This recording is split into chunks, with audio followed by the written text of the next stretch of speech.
Magandang araw po sa bawat isa po sa atin. Kumusta na po tayo mga kapatid, mga kaibigan?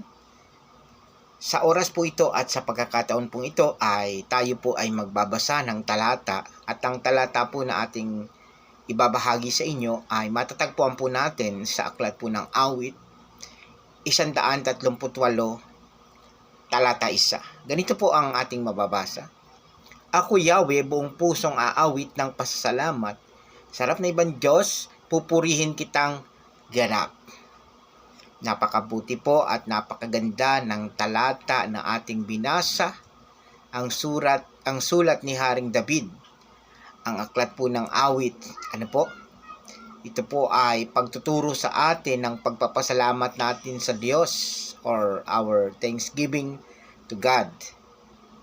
Napakahalaga po ng aspeto ang pasasalamat sa buhay nating mga Kristiyano.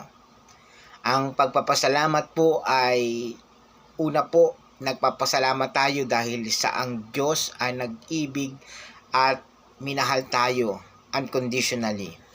O yung tinatawag po nating unconditional love of God. Ibig sabihin, inibig po tayo ng Diyos ng walang kondisyon. Minahal niya tayo, hindi kung sa ano paman, dahil sa ating ginawa. Bagkus, inibig niya tayo dahil ito po ang kanyang katangian. Siya po ay Diyos ng pag-ibig. Makikita rin po natin sa pagpapasalamat nating mga tao sa ating Diyos na lumikha at lumalang sa atin ay ito po ay nagpapasalamat tayo sa Diyos dahil sa kanyang pag-aalaga. Inaalagaan niya tayo. Opo.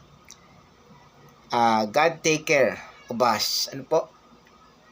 Siyang nag-alaga sa atin at nagbigay sa atin ng ating pangangailangan sa araw-araw. So, ito po yung ikalawang bagay kung bakit po tayo ay magpapasalamat sa Diyos.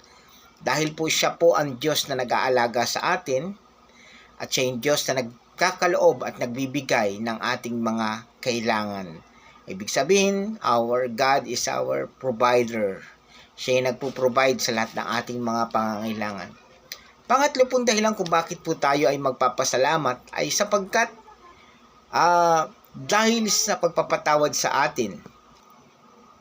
Hindi lamang po tayo dahil sa tayo ay pinatawad ng Diyos, bagkus binigyan din po tayo ng pagkakataon upang magbago. Napakaganda pong isipin na pinatawad tayo ng Diyos. Nang sa ganun ay magkaroon po tayo ng pagkakataon upang magbago. Change for good. So, ito po yung kadahilanan, ito yung pangatlong kadahilanan kung bakit tayo magpasalamat. Binigyan tayo ng Diyos ng pagkakataon upang magpasalamat, makapaghingi ng tawad sa Kanya. At the same time, tayo po ay makapagbago. Katulad po ng ating binasa sa awit 138:1, buong puso akong magpapasalamat sa harapan ng Diyos. Pang-apat na bagay po kung bakit po tayo ay magpapasalamat dahil sa ang kanyang pagbibigay ng buhay para sa atin. Or God gave us the opportunity upang gamitin ang buhay natin sa tamang kaparaanan. Napakagandang pakaisipin mga kapatid, mga kaibigan, na tayo po ay pinagkakaloban ng Diyos ng buhay, ng hininga, upang magamit po natin ito for God's glory. Katulad nga po ng sinabi ni Apostle Paul, whether you eat or you drink, do it for the glory, for God's glory. Yun po yung nais ng Diyos. Ano man po yung ginagawa natin, gawin po natin ito para sa ikararangal at kabubuti ng ating mga buhay. Sa kapurihan ng Diyos sa ating buhay.